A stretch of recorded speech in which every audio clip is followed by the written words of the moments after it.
Hello, we're speaking with Harriet Hines, who's a candidate for City Council member in District 39. District 40. Oh, sorry, I've been toggling back and forth between 39 and 40, Yes. and I went the wrong way yesterday, and I'm going the wrong way again today. District 40, and we're going to start off by Harriet speaking for about 5 minutes to introduce herself to all of us.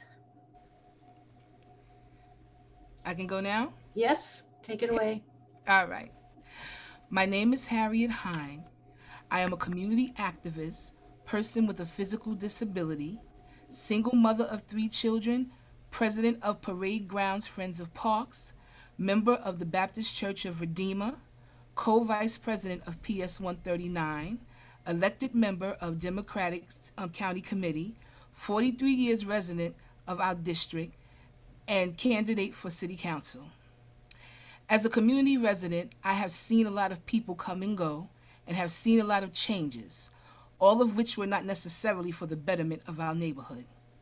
This brings me to talk about one of our district's current plights, one that has affected my family directly and serves as the catalyst for my decision to run for office. My eyes are witnessing a district that is currently being overridden by predatory developers, capitalists that have received support from our community boards and elected officials, the political machine that can decide our fate with the stroke of a pen. The group in our neighborhood called Save Could Tell You was formulated in opposition to this crisis. I, Harriet Hines, also stands in solidarity and have aided to include petition writing, political resources, and the power of my voice. When many of us purchased our homes in this neighborhood, we purchased them with the intent of generational wealth, meaning to have something to pass down for future generations. My parents' dream had been clouded as the home next to me was purchased by predatory developers who renovated the property and obtained an Alt 1 permit to add on an extra story to change the occupancy to a small apartment building. This permit through the Department of Buildings afforded developers the right to damage a 126-year-old brownstone that is attached to this property by drilling holes in the party wall on 3 different floors, having access without permission, rock foundations, damaging the entire roof, cracking up the entire stoop, ruining original Victorian architecture, building beyond boundary lines, and a roach and rodent infestation that reminds you of your favorite thriller movie. My family was forced to file a suit which is now prolonged due to COVID and the inactivity of courts. The issue of predatory development is a personal issue for me and not just a political agenda or a photo op to ensure an election win. As a person with a disability, I am fighting for accessibility and inclusivity for all. Chronic diabetes and a slip and fall at the bus stop changed my life forever. My entire right foot and ankle had to be reconstructed that now renders me disabled and with a mobility issue. To be disabled and underrepresented in this society means that one must have the willpower to stay alive and the inner strength to fight. I am sure in these unprecedented times that most can relate, as it has taken the same of the able body to survive unemployment, lack of affordable housing, lack of quality education, predatory developers, criminal reform, lack of small business opportunities, and a complete violation of all your civil rights. You are all now considered temporarily disabled. It is a time for change. Change comes from cultivation of the mind, a renewed sense of values. Change is made and comes from action. Action that is taken when you get tired. In the infamous words of Fannie Lou Hamer and in the spirit of Black History Month, I say that I'm tired of being sick and tired. What we do on petitions and at the polls will be our last stand and chance for several years to come to change things we are tired of. An unfair democratic process, a community where divisiveness is transparent and where elected officials have failed their constituents. I introduce myself to those who respect my work as an advocate for clean green spaces and feel ignored by their officials. to Jane that has 4 children and can't afford to pay her rent, to Jim that lost his arm in the Persian Gulf War yet has no stable home, to Mr. Wright that is being priced out, to Sharon, disabled with no health coverage, to Amelia, an immigrant fighting for civil rights, to Sandra and Paul, both gay and discriminated against. Lastly, I speak to all of you here that are politically aware to know that whoever wins the election in this district stands the chance to change the course of Brooklyn politics. When they say to pick your poison, we all know that root stems from right here in District 40. It is foolish to believe that change can be made by electing successors of the current regime. This land is your land. This land is my land. District 40 was made for you and me. Thank you, Harriet. Um, Now we're going to open it up for questions. Does anybody want to start off? Um, you can raise your hand physically, or Sarah, why don't you go ahead? All right. Hi, good afternoon. Thank you so much for joining us. So in your questionnaire, you had mentioned that you were hoping to help your constituents with green cards and to also do more about immigration fraud. I wanted to find out if you would be able to explain a bit more about how you would use your office as a city council member for those purposes. Thank you. Okay, I would use my office to like help establish programs and like business sites that can help help immigrants to get their green cards, to process their paperwork through, also to be educated on how to have a life in America, whether it be, through learning languages, also like giving them more equal access to those services in school. I would do those type of things for the community, definitely. Thank you. Um, Matt, do you want to ask your question? Yes, thank you. Yeah, and thank you for being here. It's a pleasure to meet you.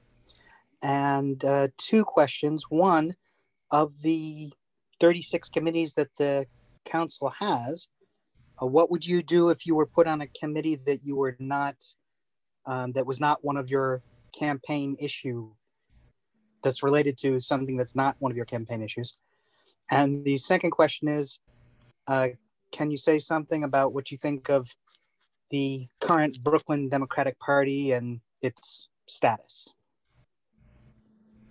Okay, well, if there was something that was not considered my campaign issue, or say my campaign platform, I do recognize that there are many other things that concerned everyone in the area. Those just happen to be the platforms that I speak most passionately about. But because of the fact that I'm concerned for everyone in my area, all those issues will be considered. They won't be ignored. You won't have to call my office 300 something times to not get a response about it. I'm going to definitely address the issue because I look forward to, definitely helping everyone in my community. Again, I've been here for 43 years. I've also cried out for help from the councilman, from the assembly to the assembly person, and it has fell on deaf ears. So again, I'm not, here to discriminate against anyone, anything that anybody else may be of concern to them. I'm here to address everything.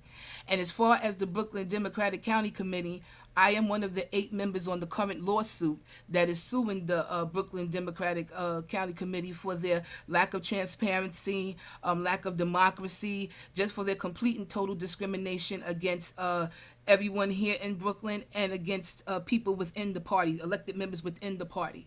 As a person with a disability, the first lawsuit was about them trying to stop the meeting because they felt that people who were disabled could not vote in the meeting, that it was not accessible to them. And I can say that I'm here on this call with you today, which shows that it's complete crap. That, I'm using Zoom right now to talk to you or whatever and to communicate with you. And we could have done that the first meeting. So like I said, the poison is here in 40. The leader of the Democratic Party is here in 40. and we just need to just change it completely. So that's why I'm on that lawsuit. Thank you. Thank you, Harriet. Dana, you have the next question. Oh, that's my wife's name. I didn't realize. Oh, sorry. No, I mean, Oh, it's I Michael. apologize. I'm using my wife's Zoom account, so I didn't recognize you, and I don't didn't worry. recognize the name. Yeah, I'll change my name after I introduce myself. Hello, Harriet. Nice to meet you. My name is Michael Cedillo. I live in the district. Very happy to hear your platform, and especially happy to hear you highlighting issues affecting people with disabilities. I really applaud you for doing that. I don't think a lot of candidates do that. I'm curious. I wanted to dig in a little bit on your framing of 1620 Cortelyou. Understood you're against it. But from my perspective, we do need to increase the supply of affordable units in our district. So what would be your plan if you're against rezoning such as 1620? What would be your plan for increasing the supply of affordable units in our district? I would also point to, their specifically Community Board 6 just passed a resolution this fall to ask that that community explore legalizing accessory dwelling units, or basement units as they're commonly known. So curious if you have an opinion on that, but more curious just generally your idea, your plan for increasing the supply of affordable housing. Thank you so much. Yes. Well, as we know that this district is a contextual district, and it was signed off to be a contextual district by Mayor Bloomberg, which means that we're not a district that's for up zoning. We're a district that's been allocated for down zoning. So what it means is that I guess dwellings shouldn't be built like over 6 feet to excuse me 6 stories to preserve the character of the neighborhood. So what I believe is that more affordable housing can be built, but I believe it needs to be built within the context of the district. So those spaces that they're finding to build the housing in, they just don't build them above a certain amount of stories. That's what I believe it should stay within the context it was designed. I find just not only here in District 40, but just like all over Brooklyn, it's turning into a Manhattan. And then you have a lot of people from Manhattan that's actually moving here into Brooklyn, and Brooklyn right now is facing like a lot of overcrowding, which can have an effect on people's health, everything, their mental stability. And I just believe, again, I'm not against development. No, I'm not against development, but I think it just needs to stay within the context.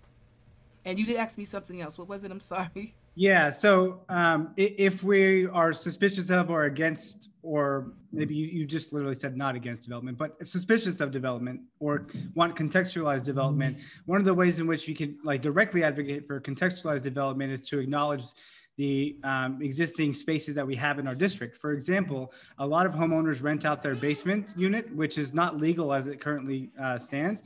I'm of the opinion that it should be, because it currently just really acknowledges the current state of play and could increase with a stroke of a pen the amount of affordable units in our district. Wondering if that's something you've explored or something you've talked about on your campaign, and if it's something you'd be open to talking more about.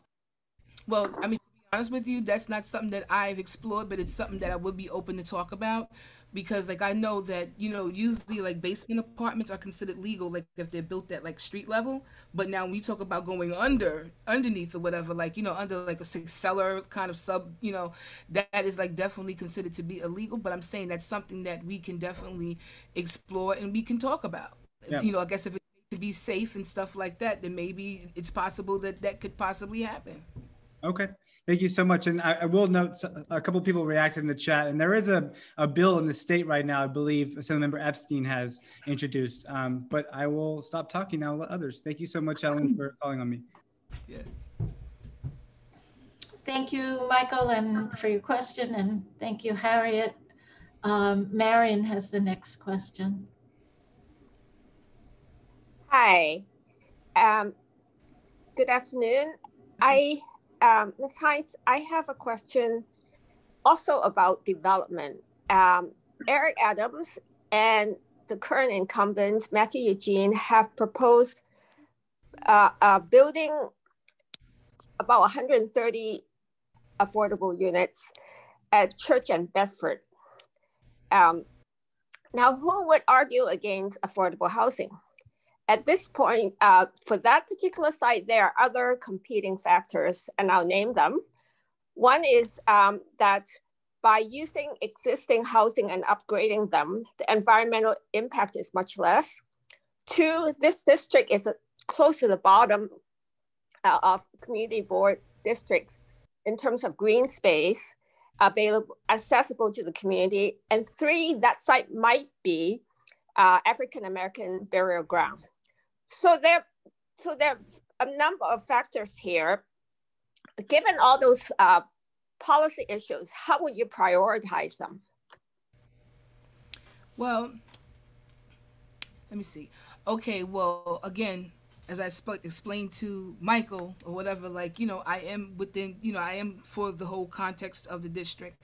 Like you said, using the existing buildings and, renovating them to become affordable housing will be helpful to not only African Americans, but any low income person in the district. So I definitely think that that would be wise. How would I prioritize it? And you also mentioned green spaces. Again, like I said, I'm the president of Parade Grounds Friends of Parks, so that means that I definitely have a love for clean and green spaces. So number one, during this time of COVID, clean and green spaces, affordable housing, all of that stuff is definitely necessary and needed during this time. I have organized a volunteer group within Parade Grounds where we go monthly or either bi-weekly, and we actually clean the park. I've even maybe like 2 weeks ago had joined forces with Beautify Brooklyn, and I've also helped like clean the streets. So the order of priority, I guess, is whatever would serve the people in the district the best. And I think that both of them are of a high level of priority. So to say that I can put one over the other, I think that they both are on the same level of priority. Thank you. Harriet, I have a question. One of the things you said in your questionnaire, and thank you so much for such a complete response to our questions. Um, One of the things you said was that you would want to improve relations between the community and the NYPD. So how would you go Yes. about doing that? Okay, I believe that some kind of programs should be formulated, like I would say maybe between community youth and the NYPD. I had went to an event, I think it was earlier, like in September, called Coffee with Cops, where the cops were like, reaching out to the community, I guess, to try to improve community relations through coffee and donuts and breakfast. I feel that again, a lot of people are against defunding the police. I personally believe that we do need to still have protection. And I believe that in order to establish more of a bond with the community, that programs need to be implemented to like teach cops sensitivity training, to teach them how to deal with people who have mental health issues, so they're not out there just ready to kill them. They know how to deal with them and address certain matters with them. Again, like I said, the biggest problem that we do have now is with the community and the youth. The youth grow up to believe that cops are against them, and everything that they stand for, like shoot the police. I just believe that more education and more, and also too, with hiring the commanders, the community should be involved with hiring the commanders as well, and picking those commanders to know, like, who can relate to our community. Like, they're not living out in Long Island somewhere and then coming here. They have to be able to relate to our community so that the youth and everyone else in the community can formulate some kind of bond and realize that all cops are not bad cops, and some cops are our friends, and we do need protection. I'm riding around in my red scooter every day. I'm disabled. I can't fight off a person that comes and may try to rob me or do something like that. I need a police officer. I need a cop to be able to help me. So, and I have children. Like I said, I'm an African American woman. I have sons. I have daughters. They also need protection in this world. So, again, to go back to what you said, Yeah, but you have to know that they're going to protect each other or not. I'm sorry. Oh, wait. Oh, sorry. I'm not muted. It's okay. Oh, so I'm sorry. So definitely.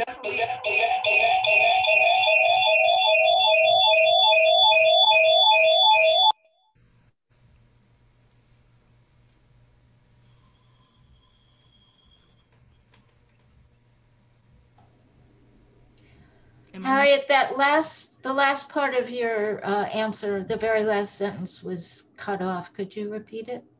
What I was saying, so all the things that I mentioned again, sensitivity training, more stringent hiring methods, all that kind of stuff. The youth and the police having creating some kind of understanding or even an alliance, knowing that all cops are not bad cops, and certain cops are just all cops are just here to protect us in general.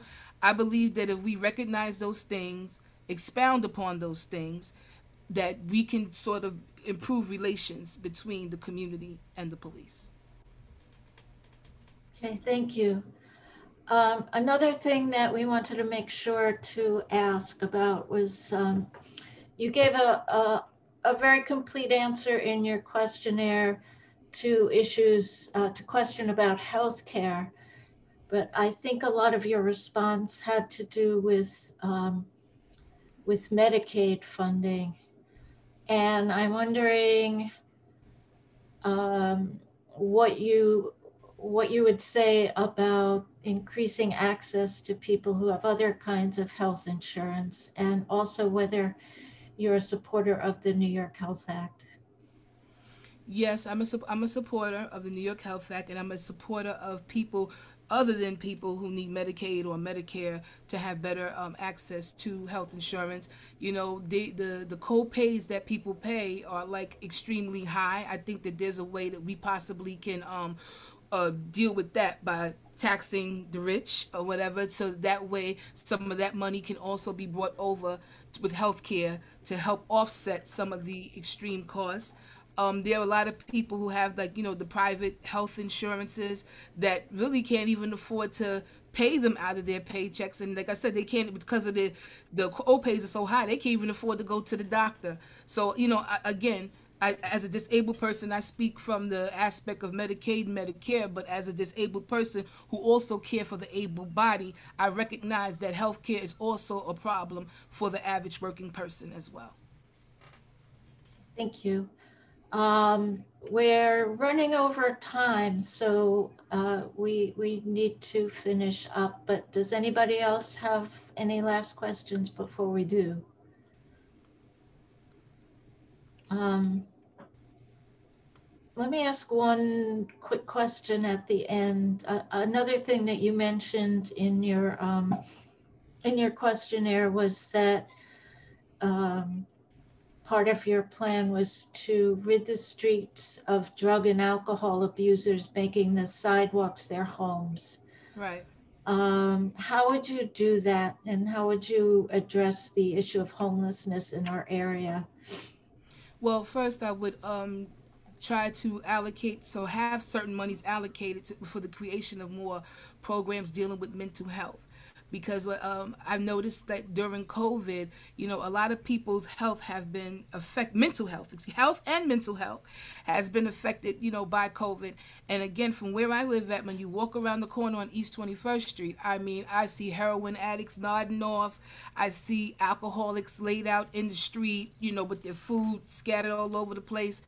And to be honest with you, again, I've been here for 43 years, and the last time I've really seen something like that was like during the 90s, in the crack era, when people first started, taking crack, and it had dissipated, and now it's something that seems to be on the rise again.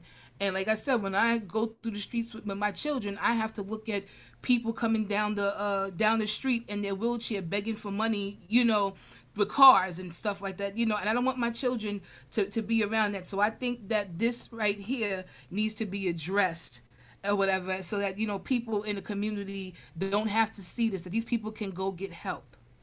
And I think you asked me another part of the question. Uh, just how you would address homelessness, connect in that connection. Well, I mean, with homelessness, again, they have a lot of shelters here on East 21st Street.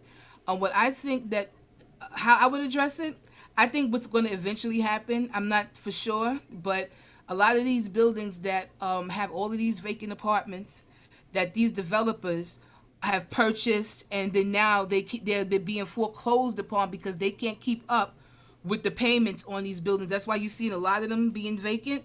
I believe that a lot of them are going to eventually become housing for the homeless. I can't prove it, but this is where I foresee it going eventually. Um, so to improve like homelessness again, we did mention about affordable housing. Again, building in places that have available housing, but again within context, like I said, and making it where it's for low income families so that they can get in, which mean that the having the city to provide more subsidies for these people to be able to afford the housing. Also, with the creation of a more realistic and factual AMI, because the AMI that they have listed for New York is definitely out of context, because they've included like other counties, who are more affluent, with these greater median household incomes, and they factored it into us here in New York City, and it's raised the AMI, and they call that affordable housing when the average person here can't afford a rent like that. So again, more subsidies and fighting for a true and accurate AMI. Okay, thank you very much, Harriet, for taking the time to speak with us this afternoon. We'll be putting the recording of this session on our social media platforms, including Facebook and our website. And we'll be discussing endorsements at our next general meeting, which is on February 21st, deciding which races will endorse and who the candidate will be. So again, thank you very much. Thanks for Nice having to me. talk with you. Thank you. Bye.